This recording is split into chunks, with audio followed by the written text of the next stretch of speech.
ಸಹ ಎಲ್ಲ ಪೋಷಕ ಮಿತ್ರರೇ, ಮಕ್ಕಳೇ, ಮುಖ್ಯವಾಗಿ ಇವತ್ತು ನಾವೇನು ಈ ಕಾರ್ಯಕ್ರಮದಲ್ಲಿ ಭಾಗಿಯಾಗಿದ್ದೀವಿ.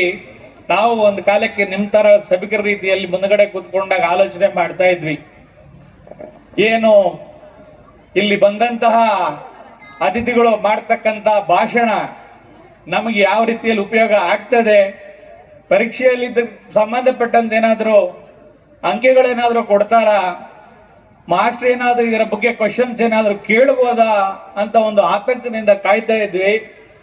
ಆದರೆ ಅದು ಬೇರೆ ರೀತಿಯಲ್ಲೇ ಉಪಯೋಗ ಆಗುತ್ತೆ.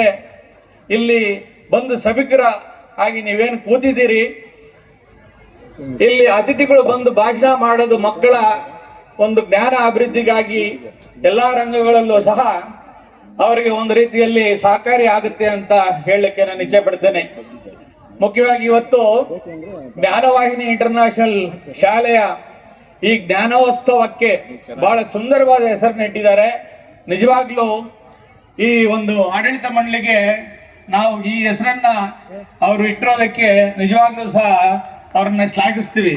ಯಾಕೆಂದ್ರೆ ಜ್ಞಾನವಾಹಿನಿಯಲ್ಲಿ ಜ್ಞಾನೋತ್ಸವವನ್ನ ನೀವು ಇವತ್ತೇನು ಸೆಲೆಬ್ರೇಟ್ ಮಾಡ್ತಾ ಇದ್ದೀರಿ, ಈ ಒಂದು ಜ್ಞಾನ ಏನಿದೆ ಎಲ್ಲಾ ರಂಗಗಳಲ್ಲೂ ಸಹ ನಿಮ್ಮ ಮಕ್ಕಳ ಮುಖಾಂತರ, ನಿಮ್ಮ ಮುಖಾಂತರ ಇದು ಪಸರಿಸಬೇಕು. ಎಲ್ಲಾ ರಂಗಗಳು ಸಹ ನಿಮ್ಮ ಮಕ್ಕಳು ಮುಂದಕ್ಕೆ ಬರಬೇಕು ಅಂತ ತಾವೆಲ್ಲ ಏನು ಇವತ್ತು ಶ್ರಮ ಪಡ್ತಾ ಇದ್ದೀರಿ. ಆದರೂ ಸಹ ಮಕ್ಕಳಿಗೆ ಮೊದಲು ಹಿಂದೆ ಒಂದು 20 ವರ್ಷದಲ್ಲಿ ಇದ್ದಂತಹ ಕಷ್ಟ ಈಗ ಇಲ್ಲ. ಯಾಕೆಂದ್ರೆ ಈಗ ಸಾಕಷ್ಟು ಸಂಚಾರಿ ಅನುಕೂಲತೆಗಳಿದೆ. ಖಾಸಗಿ ಶಾಲೆಯವರು ಅವ್ರದೇ ಆದಂತಹ ಬಸ್ ವ್ಯವಸ್ಥೆಯನ್ನು ಮಾಡಿದ್ದಾರೆ. ಹೆಚ್ಚಿನ ಪೋಷಕರು ತಮ್ಮದೇ ಆದಂತಹ ಸ್ವಂತ ವಾಹನಗಳಲ್ಲಿ ಮಕ್ಕಳನ್ನು ಶಾಲೆಗೆ ಬಿಡ್ತಾ ಇದ್ದಾರೆ. 20 ವರ್ಷಗಳ ಹಿಂದೆ ಇದೇ ರೀತಿಯ ಒಂದು ವಾತಾವರಣ ಇರಲಿಲ್ಲ. ಆದರೂ ಸಹ ಆಗಿನ ಕಾಲಕ್ಕೆ ಮಹೋನ್ನತ ವ್ಯಕ್ತಿಗಳು ಈ ದೇಶದಲ್ಲಿ ಹುಟ್ಟಿದರು. ಕರ್ನಾಟಕ ರಾಜ್ಯದಲ್ಲಿ ನಾವಿವತ್ತು ಕೋಲಾರ ಜಿಲ್ಲೆಯವರು ಅಂತ ಹೇಳ್ಕೊಳ್ಳಕ್ಕೆ ಎಲ್ಲೇ ಹೋದ್ರೂ ಸಹ ನಮಗೊಂದು ರೀತಿಯ ಹೆಮ್ಮೆ ಇದೆ. ಯಾಕೆ ಅಂದ್ರೆ ನಾವೆಲ್ಲೇ ಹೋಗಿ ನಾವು ಈ ರೀತಿ ಕೋಲಾರ ಜಿಲ್ಲೆಯವರು ಅಂದ್ರೆ ನೀವೇನ್ ಬಿಡಿ ಸರ್ ಎಲ್ಲಾ ರಂಗಗಳಲ್ಲೂ ಮುಂದೆ ಇದ್ದೀರಾ ಅಂತ ಹೇಳ್ತಾರೆ. ಅದಕ್ಕಾಗಿ ನಮ್ಮ ಹಿರಿಯರು ಬುನಾದಿ ಹಾಕಿ ಕೊಟ್ಟಿದ್ದಾರೆ. ಅದೇ ರೀತಿ ಇವತ್ತು ಜ್ಞಾನವಾಹಿನಿ ಶಾಲೆ ನಿಮ್ಮ ಮಕ್ಕಳ ಪುರೋಭಿವೃದ್ಧಿಗಾಗಿ ಎಲ್ಲಾ ರೀತಿಯಲ್ಲಿ ಅವರ ಸಹಕಾರವನ್ನು ನೀಡ್ತಾ ಇದ್ದಾರೆ. ಅವರ ಟೀಚರ್ಸ್ ಮುಖಾಂತರ ಆ ರೀತಿ ಯಾವ ರೀತಿ ಜ್ಞಾನ ಬೇಕು ಆ ರೀತಿ ನಿಮ್ಮ ಮಕ್ಕಳಿಗೆ ಜ್ಞಾನವನ್ನು ಕೊಡ್ತಾ ಇದ್ದಾರೆ. ಅದಕ್ಕೆ ನೀವೆಲ್ಲರೂ ಸಹಕಾರ ಮಾಡ್ತಾ ಇದ್ದೀರಿ. ಇದೇ ರೀತಿ ಇದು ಮುಂದುವರಿಬೇಕು. ಎಲ್ಲರೂ ಸಹ ಏನು ನನಗೆ ಪ್ರತಿಫಲ ಬರುತ್ತೆ ಅಂತ ಯೋಚನೆ ಮಾಡಬಾರದು. ಯಾರಿಗೆ ಇವತ್ತು ಈ ಶಾಲೆಯಿಂದ ಏನು ವಿದ್ಯಾಭ್ಯಾಸ ಕೊಡ್ತಾ ಇದ್ದಾರೋ ಯಾವುದೋ ಒಂದು ರಂಗಗಳಲ್ಲಿ ಮಕ್ಕಳಿಗೆ ಯಾವುದೋ ಒಂದು ರೀತಿಯಲ್ಲಿ ಅನುಕೂಲ ಆಗುತ್ತೆ. ಎಲ್ಲರೂ ಸಹ IAS IPS ಮಾಡಕ್ಕಾಗದೆ ಹೋಗ್ಬಹುದು. ಆದರೂ ಸಹ ಇಲ್ಲಿ ಏನು ಜ್ಞಾನ ಸಿಗುತ್ತೆ ಅವ್ರ ಜೀವನದಲ್ಲಿ ಮುಂದೆ ಒಂದು ಒಳ್ಳೆ ಹೆಜ್ಜೆಯನ್ನು ಇಡ್ಲಿಕ್ಕೆ ಅನುಕೂಲ ಆಗ್ತಕ್ಕಂಥ ವಿದ್ಯಾಭ್ಯಾಸವನ್ನ ಈ ಶಾಲೆ ಇವತ್ತು ನಿಮ್ಮ ಮಕ್ಕಳಿಗೆ ಕೊಡ್ತಾ ಇದೆ ಅಂತ ಹೇಳಲಿಕ್ಕೆ ನಾನು ಹೆಮ್ಮೆ ಪಡ್ತೇನೆ. ಈ ಶಾಲೆ ಪ್ರಾರಂಭವಾದ ದಿನದಿಂದ ನಾವು ಗಮನಿಸ್ತಾ ಇದ್ದೀವಿ.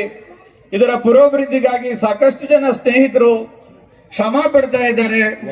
ಈ ಆಡಳಿತ ಮಂಡಳಿ ಬರೀ ಹಣಕಾಸಿನ ಉದ್ದೇಶದಿಂದ ಈ ಶಾಲೆಯನ್ನು ಪ್ರಾರಂಭ ಮಾಡಿಲ್ಲ ಅಂತ ಹೇಳಲಿಕ್ಕೆ ನಾನು ಯಾಕೆ ಇಚ್ಛೆ ಪಡ್ತೀನಿ ಅಂದ್ರೆ, ಯಾವಾಗ್ಲೂ ಸಹ ನನಗೆ ಫೋನ್ ಮಾಡಿದಾಗ ಚಂದ್ರಶೇಖರ್ ಅವ್ರು ಕೇಳ್ತಾರೆ, ಅಣ್ಣ ನಮ್ಮ ಶಾಲೆಯನ್ನು ಯಾವ ರೀತಿ ಬೇರೆ ಮಟ್ಟಕ್ಕೆ ತೆಗೆದುಕೊಂಡು ಹೋಗ್ಬೋದು, ಈ ಜಿಲ್ಲೆಯಲ್ಲಿ ಅತ್ಯುನ್ನತ ಶಿಕ್ಷಣವನ್ನು ಕೊಡ್ತಕ್ಕಂತಹ ಒಂದು ವಿದ್ಯಾಸಂಸ್ಥೆಯಾಗಿ ರೂಪಿಸ್ಬೇಕು, ಅದಕ್ಕೇನಾದ್ರೂ ಸಲಹೆ ಸೂಚನೆಗಳಿದ್ರೆ ಕೊಡಿ ಅಂತ ನಮ್ಮನ್ನು ಕೇಳೋ ರೀತಿ ನೋಡಿದಾಗ ಅವರಿಗೆ ನಿಮ್ಮ ಮಕ್ಕಳ ಮೇಲೆ ಇರ್ತಕ್ಕಂಥ ಕಾಳಜಿ ಅರ್ಥ ಆಗುತ್ತೆ.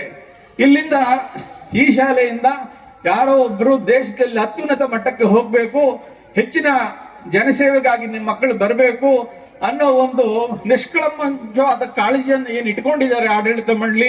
ನಿಜವಾಗ್ಲೂ ನೀವೆಲ್ಲ ಅದೃಷ್ಟವಂತರು ಅಂತ ಹೇಳಿಕೆ ನಾನು ಈ ಸಂದರ್ಭದಲ್ಲಿ ಇಚ್ಛೆ ಪಡ್ತೀನಿ. ಅದೇ ರೀತಿ ಮಕ್ಕಳಿಗೆ ವಿದ್ಯಾಭ್ಯಾಸ ಒಂದು ಮುಖ್ಯವಾದ ಈ ವಯಸ್ಸಿನಲ್ಲಿ ಏನು ವಿದ್ಯಾಭ್ಯಾಸ ಕೊಡಬೇಕು ಅದು ಮುಖ್ಯವಾಗಿ ಮುಂದೆ ಅವರಿಗೆ ಬೇರೆ ರೀತಿಯಲ್ಲಿ ಬೆಳವಣಿಗೆ ಆಗ್ಲಿಕ್ಕೆ ಉಪಯೋಗ ಆಗ್ತದೆ.